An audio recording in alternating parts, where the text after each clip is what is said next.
Hi everyone, Jim Rizoli here, Holocaust denier extraordinaire, and proud of it. I've been actually in Texas for the last couple of weeks. It was nice to get away from my craziness up where I live. Sometimes where I live, I can't get things done. I got too many people tugging at my purse strings and my car strings and all my strings, and things don't get done. But coming down here at Diane King's place in Texas was really nice. I was able to get a lot of videos done. In fact, I got more videos done just in a week or two than I did up there in a month. So that was kind of good. So Diane has actually been very gracious to have me down here. She is actually on the other side of this camera, and she is going to contribute some sort to the conversation that we're going to have today. And the conversation I'm going to have today is completely different than what I've usually talked about, because it's going to have to do with a part of people's lives that they don't want to talk about, okay? And this has to do with people passing away and leaving their estates into the hands of whoever. And the reason why I'm bringing this up is, here's the reason, okay? This last week I was able to watch a lot of videos and listen to a lot of things, and I listened to a really good conversation with Michael Piper that he had on YouTube, dealing with a court case with Willis Carto and IHR, okay? Now, after going through this, I said to myself, what can be done to solve a problem that the revisionist movement is happening? Now, I'm just going to kind of sum up what I get out of this case. I'm actually going to put a link down below to the YouTube video that Michael Collins Piper actually did about the topic. Now, this was back in the 90s now when he talked about this, because this is when the events were going on. So I'm going to put the link there. You can watch the whole case or even read the whole case about what happened there, okay? This had to do with Willis Carto, the Libberty lobby, and IHR, and it's a very interesting case. But, long story short, in that case, what happened there was Willis Carto inherited a lot of money from this heiress who was an heiress of the Edison fortune, okay, Thomas Edison. And she wanted to leave the money to Willis Carto, because Willis Carto was using his finances and monies, distributing information dealing with our topics, revisionism, past history, what's really going on, the truth. So she wanted the money, given to him so he could use it.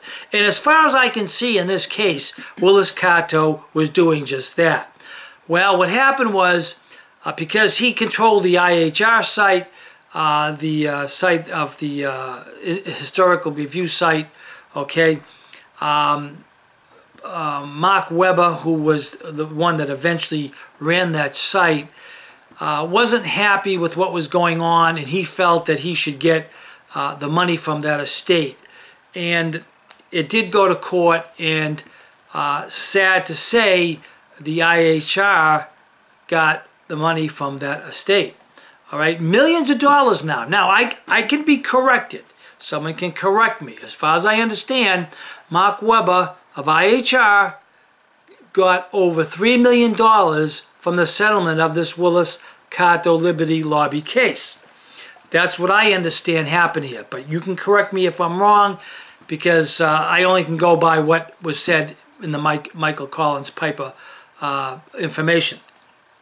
Now, you would think that Mark Weber would use that money to, get the cause going more so, or use the money as the heiress of the Edison estate wanted, which was to, get that money distributed to either other people that are involved in the movement, or help IHR be more productive in producing more literature, videos, or whatever. But it hasn't happened. Mark Weber is sitting on, as far as I understand, correct me if I'm wrong, millions of dollars, and he's actually has done nothing. No more production, nothing. He gets his salary, and that's it. And so all that money is just going to waste. Okay, so that really kind of bothered me to say, what are we doing? All right, what are we doing with any estate that we have, and is our estate going to be used in a positive way? And the reason why this is important is because there's probably a lot of us that have family. You have kids, and let's say that you know, you have a home, or you have you know, a vast amount of money, or whatever. It doesn't matter. I'm not saying that you don't take care of your family. You do. But if you have things associated with the revisionist movement, literature, information, or whatever, you want to bequeath that to people that might be able to use it better than your you know, children who are going to just take all the information and maybe throw it away. Now, a good example of that is what happened with the Zundel case here, and here's what the problem is. Okay, Ernst Zundel was in Germany, and he didn't have much of a estate anyway, but he had a son, and obviously I believe that that estate went to that son, right, Diane? As far as you know, I don't know, I guess so. But anyway, Ingrid Zundel lived in the United States. She lived in Tennessee. She had a little compound there in Tennessee that was worth some money. I mean, the real estate value was worth the money. Now, she had, I don't exactly know what is there in the estate in regards to revisionist information, but she probably had books or things of that sort. And we just came to find out that the information that she had, or the books, or all the things she had, is not really anything great, you know, for someone to have. But the real estate obviously was. But the son inherited the real estate, and it would have been nice if that could have been kept in the family of the revisionist movement to do what she wanted it to be used for, and that is some sort of retreat for revisionists in the future. Now, some people did go down there, as far as I know. I know I wouldn't have been invited down, right, Diane? I doubt it. Ingrid Zundel and myself, we didn't seem to get along. She didn't kind of care for me too much. She didn't like my videos. She didn't like the fact that I was kind of like in the face of the Jews. Her attitude was to sit back, be nice, thinking that being nice to the Jews was going to get Ernest back into this country. And so what happened with her was, it was just the opposite, okay? They actually reacted and said, no way he's coming back into this country. Now, I tried my best to interview Ernest Zundel before he died. I implored Ingrid and said, Ingrid, I'd really like to you know, interview him because he's getting older. You know, if he dies, we're not going to have the last information from him. And, you know, sadly, he died, okay? And I never got to do the interview only because Ingrid Zundel didn't care for me, okay? But see, putting personalities aside, look what happened there, okay? I mean, you know, she controlled his estate more or less, of even control what he could do. And it wasn't pleasant, and now we have nothing from that. There was only one interview I saw from Jim Fetzer at the end, I believe. That was a good interview that he did after. But other than that, we have nothing from Ernest Zundel. So I felt really bad about that because, you know, my whole purpose in the last few years has been to interview all the mainline revisionists in the world, and I have done so. And I've actually have, you know, opened it up for other ones too to be interviewed.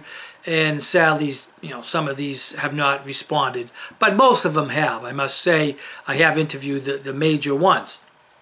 And I would like to interview some more. And we'll see how that goes. But getting back to the estate situation is that if there are people out there that have some sort of estate and they want to use that estate to help the revisionist movement, I think it's important for people to know that, okay? Now, there's not a lot of people doing things, okay? Only little people. The only big person doing something with the revisionist movement in the book publication aspect is Germar Rudolph, and he has a great little organization there, the Kodo site, CODOH.com site. If you go there, you can see all the great things he has done there. And so he's been actually taking the reins of the book publishing that the IHR should have done, okay? The IHR with Mark Weber, you know, running that show, that should have happened, but it didn't happen, okay? And that's really disappointing to me. to see that he's sitting on a lot of money and nothing's happening with that. So if you are sitting on, or you have money you want to direct to the revisionist movement, that's the point. How are you going to do that?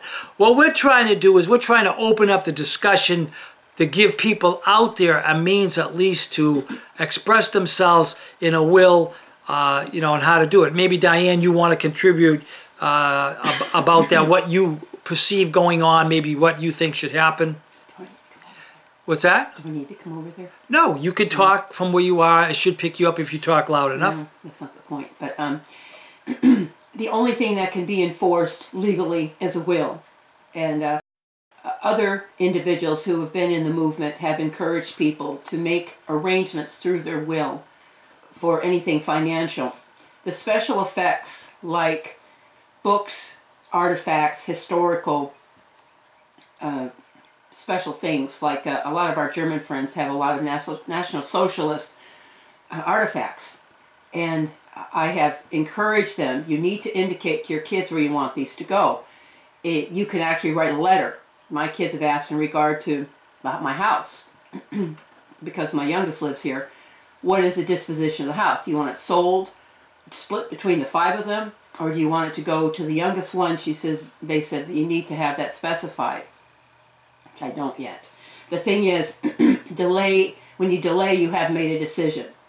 Delay is a decision. So it's important, particularly as you get older, you know, it could happen any time, where this becomes an issue. What are you going to do with your books? What are you going to do with your souvenirs, your historical artifacts? At least write a letter or a note and stick it in your will. So when they say, well, I wonder what Mom wants to do with this, they don't have to do it, but at least they know what the wishes are. But the best thing is, particularly financially, is make sure it's in your will. Right. All right. So that's important. Okay. And if you have money you want to bequeath to somebody, you got to make sure that you know how. You have to do that. Okay. You have to make a provision to do that. And it's sad to see that our movement, the revisionist movement, it's really a scattered movement all over the world. I mean, really, when you really think about it. And there's not a heck of a lot of people doing stuff with it. But all of us, okay, even I think about, what Diane and I have been doing for the last few years. I have a website. That website costs me probably $600 a year to run that website. Just to run the website. And then, we go traveling and we go interviewing people, and people have contributed. And if we get $1,000 a year in contributions to help us, believe me, that's a lot of money, and it's good, in regards to helping us, because you figure even a tank of gas to go somewhere is a very beneficial thing. And let me tell you what we do, just to let you folks know. When people send us money, let's say you sent me $50 or $10 or whatever, we take that, Diane, tell me what you do. You're the one that does this.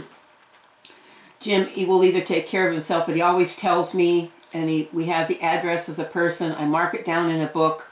We email the person back we've received it with a thank you, and then I try to also send them an actual physical thank you note. Like the olden days, people used to send those out. Right. All right. So that's what basically we do. Any money that we get for this cause goes for the cause. It doesn't go to benefit me to go buy a pair of jeans or, buy something. It's all benefiting whatever the cause is. And usually a lot of it's traveling, paying for a piece of equipment, a computer maybe. But even though I've had people contribute money for computers and stuff and even cameras.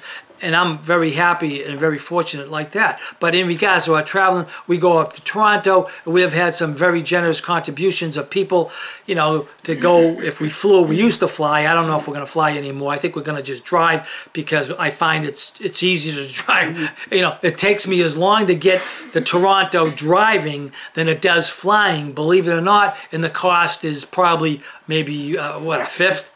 A fifth of what it costs to fly. So, that's a good thing. So we try to catalog everything we get, and we try to show people that any money that comes to us, even if it's $10, it goes into a kitty, I cash your check, I take the cash, I put it in a little envelope, and when Diane and I go down to either, Pennsylvania to visit Grandma to do a video, or go up to Toronto to visit the folks up in Toronto, we use the money wisely. We don't waste it. So just to let people know how we do it, and we hope that other people, would do the same thing. But again, look at the people, okay, who you would like to help, and help them. That's all I'm saying. I'm not asking for contributions. I'm saying that if people contribute to help us, and we're very grateful, they have. If people contribute to Grandma, they have, and they help him out. Because again, a lot of his books, he produces the books,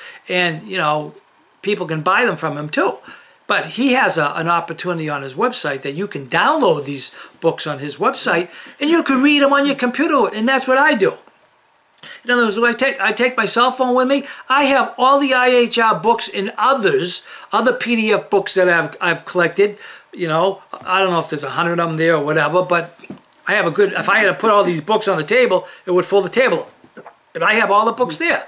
And, it's great, because then when I go away, if I am on a plane maybe, coming down here, I can read them, I can listen to audio books and all that type of stuff that are on my phone. So there are plenty of opportunities to get revisionist material, and the Carto site, the Holocaust handbooks, is really the only place to get them now, because Amazon has banned all of Grandma's books there, and that's what's happening to revisionist books. So you have to use the people.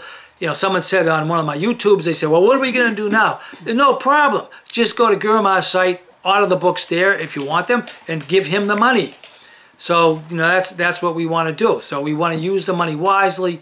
And if you can help people that you want to help, make sure you put it in a will or a piece of paper, signing that, and even send it to the person you think you might want to help out, so they know that that's what you want to do. Okay? We don't want to see, when you're dead and gone. There was a fellow I knew in my town of Framingham, and he was rich. This guy had a lot of money, and he didn't do anything with his money to help anybody else. I didn't see him do anything. Okay? This has nothing to do with revisionism, but the point is, when this guy dies, wasn't married, has no family.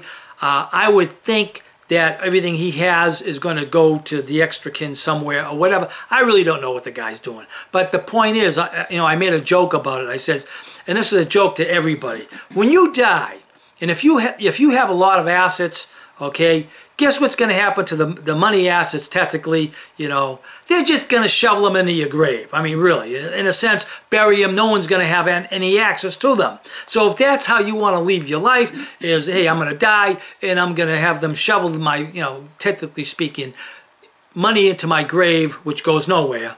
That's up to you. But that's exactly what's going to happen, okay? If you don't some way control your assets. All right, very important to control your assets, because the children of a lot of the revisionists, a lot of them don't care about anything that we are doing.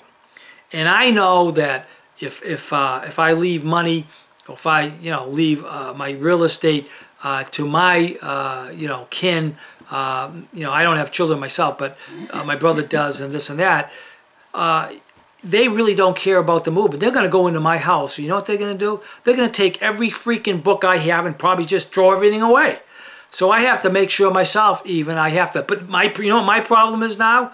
My problem is finding someone to give or bequeath anything to, because I don't see any younger people coming up in the movement doing anything. So there's my problem. I don't know what to say on that. So I'm going to have to even decide what I'm going to do with the situation with me, and but definitely I'm going to have to write a letter to say, I want to leave all my books. Between my brother and I, we have a lot of library of books, and if people want them, I'd like to see them go somewhere. But again, we have examples of how not to do it, okay? Ingrid Zundel was how not to do it, because everything that she has now is, she felt she'd rather give it to her son, and that's fine, but her son, I don't think he really cares about anything about the movement. about the, the revisionist information out there. And of course, Ernest, his son, when he died, he was against Ernest. He even spoke against Ernest in videos. So he inherited all of Ernest's wealth, maybe. I don't know. Maybe she got inherited what he had, unless Ernest had a will to, give the stuff to his kid. I don't know. But the point is, we have a bad situation here, and we don't want to make it worse. So if you think that, you have something you want to offer, and look at it this way too, folks, okay? A lot of people say, what can I do to help the movement? You don't need a lot of money to help somebody. Like I said, even a check for 10 bucks, 20 bucks, whatever it is, it goes and helps people, all right? That's the important part of it all right? If you want to help, you can help. Don't think that oh, I feel like I'm not doing anything positive. It is positive. Like I said, you'd be surprised. A $10 going to a gas tank or $20 today to go into a gas tank is a very, very beneficial thing for the person that needs that money to do that. So everything is appreciated for the person receiving the gift. And again, be very selective on the people you want to help, and just think about what you want to do. So I hope this has been sort of beneficial for you folks out there to think about what the future holds. Hopefully, our movement, we can make some more headway, but there's not a lot of people out there doing the work, and so you really got to concentrate on the people that are doing the work and seeing what you can do to help them. Well, I think that's pretty much it for now. I want to thank you for watching this video, and if you have any questions, okay, my email is mrtapman, MRTAPMAN, @gmail.com, and you can email me. All right, feel free to email me if you have questions about something, or if I can direct you somewhere to help you with something dealing with that topic. I'll be happy to help you to do that. And Diane and I, we coordinate between emails. People email her, people email me, and we try to solve these problems if they do come up. All right, folks, I'm Jim Rizoli, and speaking with on behalf of Diane King here. I want to thank you for watching, and I'll talk to you another time. Bye now.